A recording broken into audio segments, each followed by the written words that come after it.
Good afternoon guys! Ito po muli si Mami Cora at ngayon ay magluluto na po ng panghapunang ulam. Sinigang na hipon, ito po ang hipon at saka po ito ang sili at saka ampalaya. Lalokan ko po ng ampalaya kasi wala akong ibang ilalawak eh.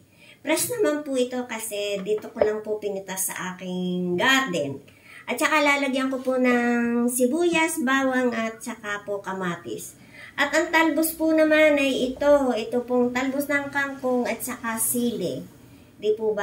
Napakadali. Kaya magaling po ang merong itinanim. Kapag po gustong magsinigang ay meron po tayong ilalahok na press na gulay at saka po talbos. Kaya po ito mga mami, daddies, guys, ito po ang aking ilulutong ulam po mamayang hapon.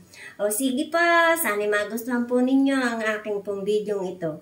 Sana po, supportahan po ninyo ako. O, sige po. Bye-bye. Bye-bye. God bless po. And happy Friday po sa ating lahat. Bye-bye.